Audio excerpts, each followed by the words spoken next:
You're listening to an Airwave Media Podcast. Imagine for a moment you're a teenager and you find out your mom has won the lottery. Except with this lottery, you don't get a ton of money. There aren't millions of dollars at stake. Because the lottery that I'm talking about is the American Green Card Lottery. The artist we're focusing on today, Njideka Akunyili Crosby, grew up in Nigeria, but her mother won the Green Card Lottery. And so at the age of 16, she left the homeland where she grew up and came to the United States to study. And her work is largely about the strange space she occupies with sort of one foot in two very different worlds. I feel like who art ed? We'll try to slice it. Who art ed? Mr. Wood art ed me. Good. Either way, it's ambiguous. It works on so many levels. I know. That's off to a great start. Welcome to Who Arted, where we explore visual arts in an audio medium. I'm your host, Kyle Wood, and joining me today is fellow art teacher, but also thought leader in the art education community, Janet Taylor from The Art of Ed as well. Thanks for coming in. Hi, thanks for having me, Kyle. I'm excited. I'm excited too, because this is actually an artist I was not familiar with before you suggested her. So the artist we're focusing on today is, and let's see if I can pronounce this correctly, because I think last season I mispronounced somebody's name in almost every episode. Njideka Akunyili Crosby. Yes, I think right? you did a pretty good job. I often refer to her as Crosby, just by her last name, right? Very formal. It's so much easier. Njideka Akunyili Crosby was born in 1983. Interesting. I was actually also born in 83, so this doesn't at all make me feel like a failure for what I've accomplished compared to her. But Right. she's from Nigeria, and she comes from a pretty successful family. Like, her father was a surgeon, her mother was a professor of pharmacology, and I guess her mother won the Green Card Lottery, allowing Njideka to come to the U.S. when she was 16 years old. And that's one of those things that was the first moment that I had this pause of, like, imagine being 16 years old and you're going to move thousands of miles away from your family, your friends. I mean, not all of her family. I think her sister went with her, right? I believe so, yeah. Yeah, but, like, you're going, like, half a world away. Yeah. As a teenager, that seems like it would be in some ways exciting, but in some ways scary proposition. But she came to the U.S. and she spent like a year in the U.S. studying, getting ready for like the SATs to get ready for higher education. And then she went back to Nigeria, performed a year of service, and then after that came back to the U.S. to study. When studying in the U.S., it looks like she started off at a community college in Philadelphia. Then she was encouraged to go to Swarthmore. And she was initially pre-med before she decided to pursue art. And that was one of those things that, like, I related to so hard, because I imagine I actually was initially going to go into medicine. Oh. When I first went to school, I didn't start off at the Art Institute. I went to University of Arizona for a little while on an academic scholarship. So I fully know what it is like to tell your parents, I'm going to walk away from the sure and lucrative field to go into the arts. That's really funny that I didn't know that about you, but I also went to school to be a physics teacher originally. Yeah. And it was the same thing. I ended up becoming a scenic artist, painting for theater. And my parents were like, no, like, you're doing what? So I love that, I think a lot of our students can relate to that, right? Where they're like, in order to be successful, I need to be a doctor or a lawyer or something like that. But it's kind of amazing to see her be able to follow her passion. Yeah. And I think she actually didn't even really seriously pursue art until late in that college career. And so then she she went on to like the Pennsylvania Academy of Fine Arts, and then she got her MFA from Yale, which a lot of people don't realize that Yale is like obviously a fine academic institution, but it's also one of the top art schools in the country. Yeah. You know, Yale's painting program is one of the best out there.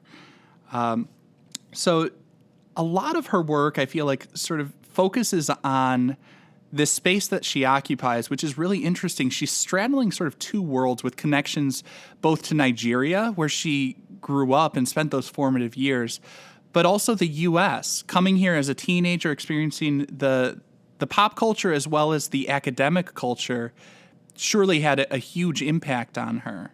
And so what I find really interesting about her and her work is she's expressing what I think a lot of people feel, even if they haven't moved from like, even if you haven't moved as drastically as going from one country to another, I think all of us occupy spaces where we feel like we're a part of different cultures. Like, you know, who I am with my friends is different from who I am with my family and all of that stuff on a smaller scale. We all sort of do that code switching and take on different identities. And that's what I find really most interesting about her work, is how she's exploring different aspects of identity and the different spaces that she's occupying and feels connected to, but not fully a part of, is the way that I perceive it. Mm-hmm, mm-hmm. Yeah, I don't know that much about Nigeria, to be honest with you. So I was looking a little bit about that, and it clearly plays into her artwork from very early, right? Nigeria was a British colony, and so there's a lot of British presence, I guess, or whatnot still there. And then on top of it, you've got, I think, like over 200 tribes that kind of came together. So there's a lot of appropriation, kind of borrowing from each other, styles and ideas, and kind of repurposing it for something new. And I think that's really interesting. And then the idea of her coming with that context, right? With that in her backstory. And then at the age of 16, which is like the most influential time probably, right? It's like you're kind of coming of age and figuring out who you are, trying to be an adult to navigate that. And so kind of learning about herself through all that as an American then, or what that looks like, is a pretty interesting piece to her artwork. Yeah, and I think one thing that I heard you saying that is really interesting that I can actually build on, because, you know, what you were saying about the colonial period and the tribes and the cross-pollination of ideas, all of that fully support, and I have nothing to add to that. But when you said like the 16 is this critical period where your sense of self and identity starts to become really solidified. It's when you're really striking out on your own and discovering who you are separate from your parents, from your immediate family, and getting that first sort of real taste of independence. And as I've read, studies have shown that people hold on to a lot of aspects from their teenage years because of that nostalgia for that moment of freedom that you feel and experience. Like, I forever will have terrible taste in music because I was a teenager in like around 2000 and listening to pop punk and all of that terrible stuff that like I will forever love. If Newfound Glory is touring when I'm 60, I'll be getting in the circle pit with anyone else. Yeah.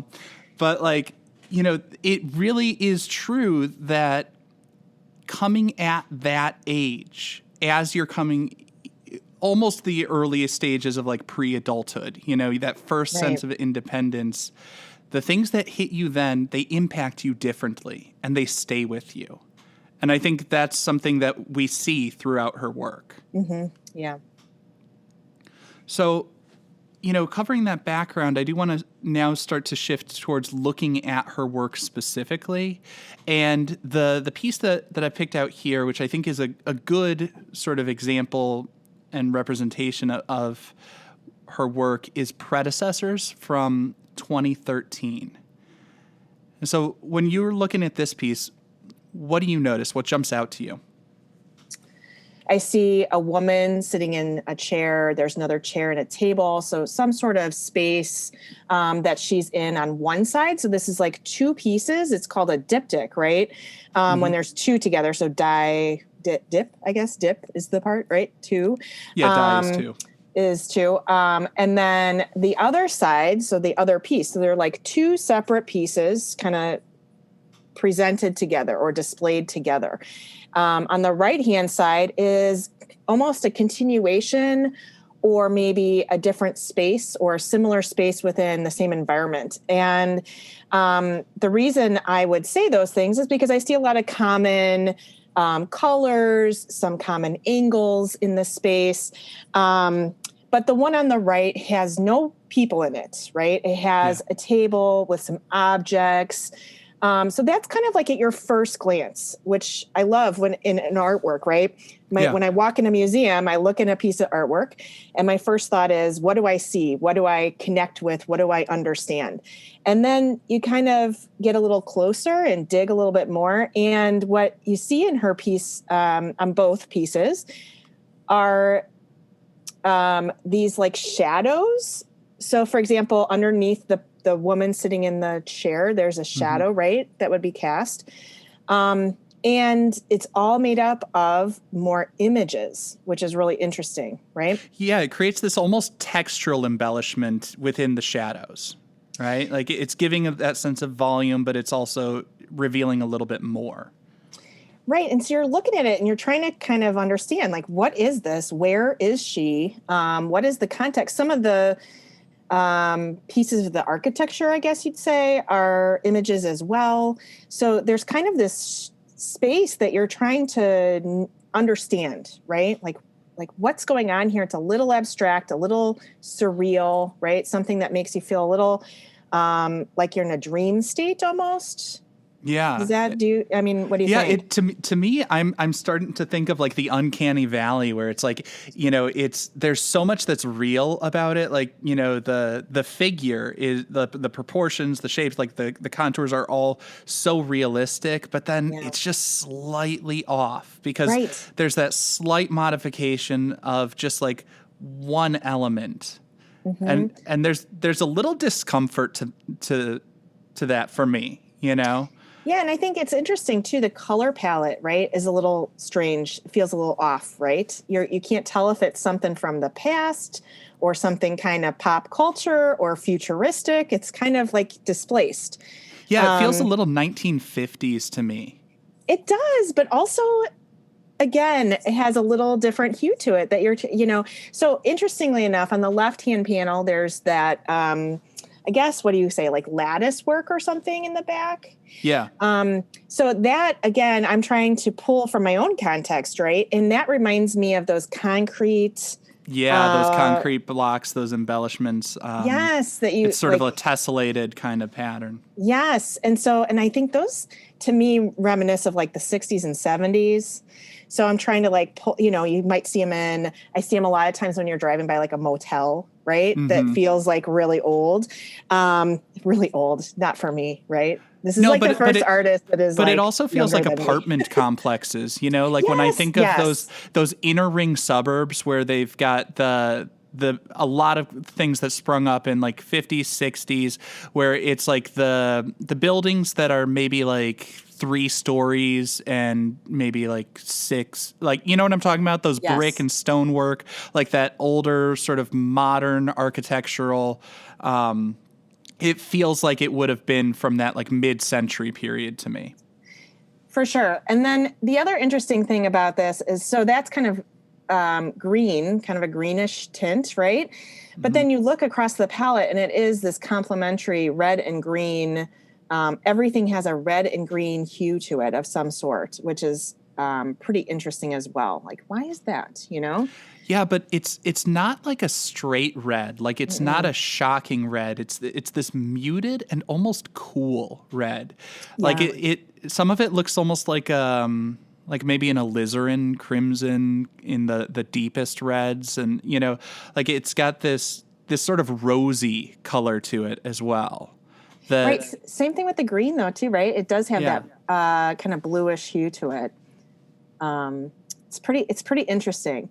And then you look closer at those images and you kind of wonder, they look like photos. They're definitely, so you've got this artist who's making, right, these 2-paneled spaces. Some of them are flat, bold colors. Some of it's highly realistic painted, and other parts are, image transfers, right? They're photographs. So you're kind of piecing all these pieces of who she is together and trying to make sense of it. I think also on the right-hand side, there's all those different objects, which I think are pretty interesting. There's some, you can see something, framed on the wall. And then there's a couple of frames that are sitting down on the ground, kind of behind the table there. There's a table underneath a table with another table next to it. Which I relate to like so hard because my in-laws have like a million end tables all over. Like they're nested underneath each other. Yes, and they're not even like matching or anything. They're just kind of this disconnect. And then there on the table, you can see things like there's a blue lantern, a bowl in a saucer of some sort. That lantern kind of looks like a camping lantern or something, right? Maybe some sort of, it's kind of hard to see because the images here are a little bit kind of faded, right?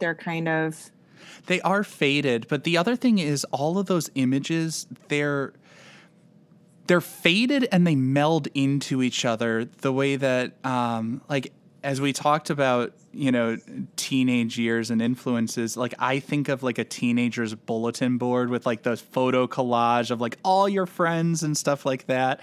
Or like the way you have the pictures that like line your locker, like there's this sense to me that feels like that early and, like your first experiences of photo collage where it's just like, I'm just sticking it all together.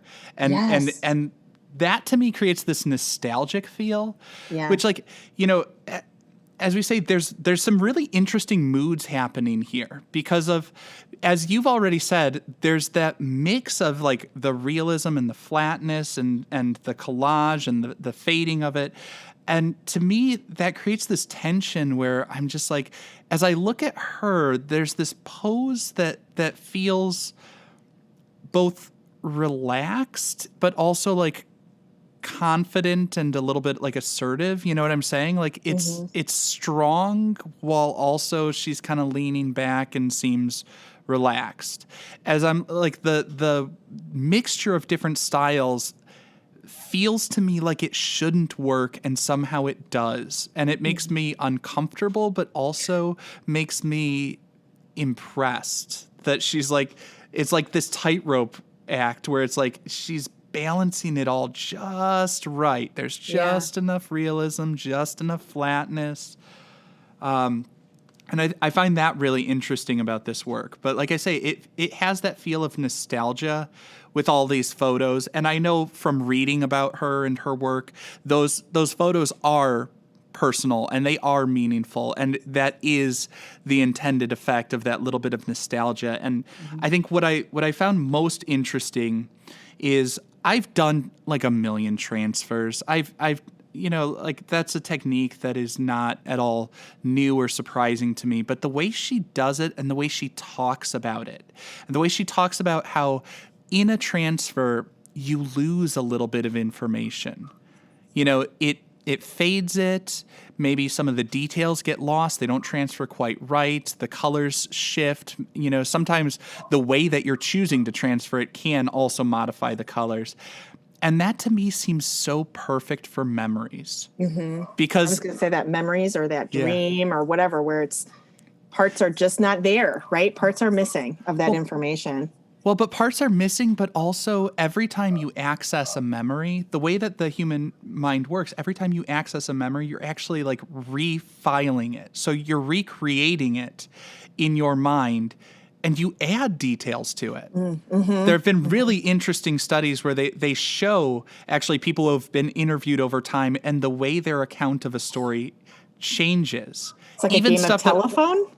No. Like the same person doing No, but studies. like that idea, like Yeah. it's over and over and it kind of changes just a little bit every time that you It does. access it. Every That's really time- interesting. I didn't know that. Yeah, every time you access a memory, it basically rewrites the file essentially. And Interesting. as you retell it, you slightly change it. And so like a lot of stuff that the sort of main takeaway from that study was a lot of the stuff that we think of as like those flashbulb memories, like, you know, those major world events that you think like it's burned in your mind, you'll never forget. You're probably wrong about. Yeah. You know? That's really interesting, and also really just blew my mind, I think, a little bit on how I perceive myself, right? Yeah. You know? Yeah. And but- maybe, again, you know, relating back to her, that sense of identity, you know, of like how you perceive yourself, how do you remember these, you know, how these memories are impacting you as your identity. I don't know. That's pretty interesting. Yeah. And the other thing I found interesting about this work, and this is like the only other bit of surprising insight that I had to share about this, the reason she made this as a diptych, as two pieces, was because she said she wanted to do something where there wasn't a figure, where, you know, a room and objects without anybody. And she felt like doing it as a diptych with the figure in one part of it sort of gave her that permission structure, that like familiarity, that she could take a little bit of a leap in the second panel. And she talked about the collection of objects and that table and everything as representing, I think it was her grandmother, her grandmother's place and the memories that are associated with that village and everything. And she talked about like her grandmother was sort of away from the urban centers, and then her parents moved into the more sort of cosmopolitan urban environment, and then she went from there into America. And so she talked about this as representing like her in her apartment out of college. And I thought that was interesting how this work is showing it's doing a couple of things, even just in the choice of it being a diptych. It's showing a little bit of her being separated from the representation of, you know, her grandparents and where she came from. Like there is a literal distance, a literal gap between the two. And which there's something, actually is interesting, right? When you look at her, she's looking at that other piece, basically. Like the woman in the figure is, her body language is facing away from the right-hand side, but her head and her arm are turned kind of towards. So it's like she's glancing almost over her shoulder or something, which is really interesting. And the other thing I find interesting about it is like, I just recently did an episode on erased de Kooning, and thinking about how an absence is something that is even more profound than nothing. You know what I'm saying? Like the absence of a figure in this collection, the empty chair, creates this void, and this something or someone is missing. And that to me is also sort of profound, because it's, you know, she is quite literally separated and missing family. Yeah. You know, or at least that's my read on it. Yeah, no, I mean, so this is, when I look at art too, like I said, if I'm looking at a gallery or at the art museum or online or whatever, I take time to really look at the image and kind of collect that information and put it together. But then I zoom kind of out, right? And I, you know, you're looking at things like the title, right? Predecessors, kind of make, well, there you go, right? You're talking about people who came before you, and the media that she's chosen. So sometimes, you know, I like to look at an image and try to figure out what I see, right? Yeah. And then sometimes I look then at the media and go, oh, I had no idea that that's what was used or whatnot, and then kind of look back and forth and kind of have this game with it. What was really interesting then too is when you're at a museum or something, you can kind of, usually there's that placard with a little bit of an artist statement that kind of gives you some information. And some pieces, you kind of look and you go, oh, that's really interesting. I like it. And you move on, right? Nothing really draws you in. But if you find a piece of artwork that really draws you in to the extent that you want to know more about it, that artist statement is really powerful because it tells you so much about the artist and her context.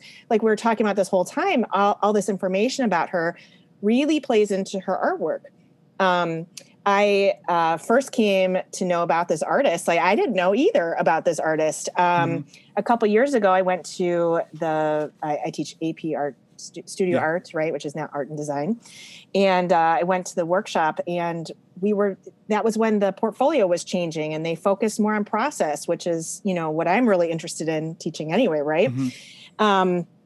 And so I'm sitting there and I'm listening, and they're talking about process, and they showed this video from Tate shots of her. Yeah. It's so good. I would highly recommend, kind of, if you're interested in this artist, to check her out more. She's so articulate about her process, right? You were talking about her transfer process and how she does that and how interesting it is. But even hearing her talk about fabrics that she uses or textiles, just using all these different materials that have the context to it. And, as growing up as an art student, right? Or even our art students today, I teach in the high school, right? And my kids as freshmen might come and they'll take, photography, right? Or they'll take ceramics, and they'll kind of continue on in that direction. And they think so if I do ceramics, I work with clay and glaze, right? Yeah, it's that tunnel vision. Yes. And, it's hard because I think when we're little, right, when we're littles, we think big and anything is art. And then when we kind of get focused into one area, and then trying to get you back out is a bigger thing. And I think it's exciting to look at artists like this particular artist because, she has so many different media that she includes in her work that talks about these different pieces to make these spaces for herself. Yeah. And I think that's a real good connection of, thinking about the media that you're using, right? The materials and the tools that you're using to tell your story, right? So why is she using image transfers? Well, she's bringing in those photographs, right? Specifically of her past versus, why would I just not take a photograph? Well, she's collaging them together. And it's so interesting when you go back and learn about her, right? That, her whole history is about weaving all of this together and taking all these pieces and trying to figure out who she is. And here it is in her artwork. So I think this is just a great example of that, Yeah, and like you say, like her artist statements, she is brilliant in the way that she explains things. Like, I am the same age as she is. I went to the same fine art schools, and I never thought about transfers in that way until I heard her talking about it. That was that sort of aha moment. So, like she definitely brings these insights, and that's part of what makes her such a great artist, is she's not able to just make an image, but also able to articulate the rationale behind it and why we should appreciate it. Yeah. And that artist statement is a big part of it.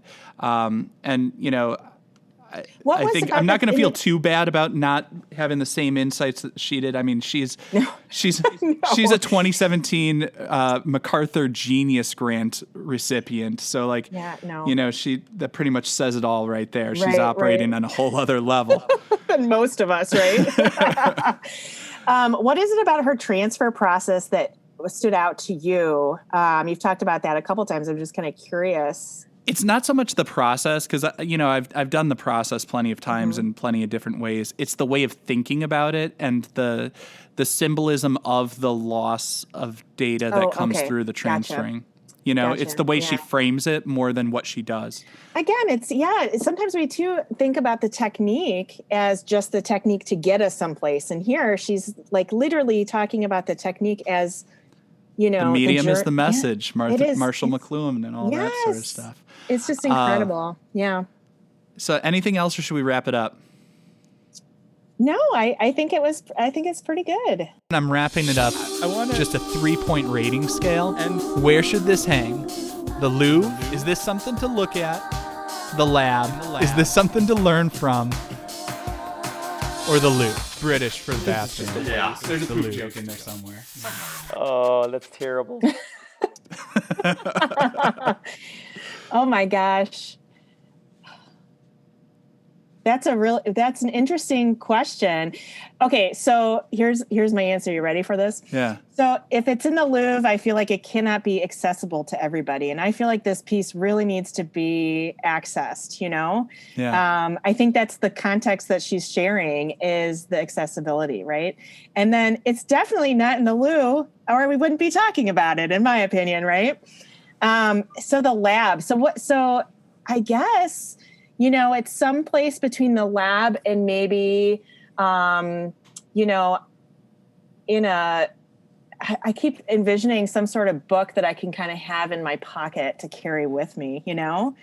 So, but I guess what I'm getting at mainly is the function of it. So you're seeing this as something for us to sort of deconstruct, study, and learn from. Yeah. So I guess the lab, right? That's where it would be. And yeah.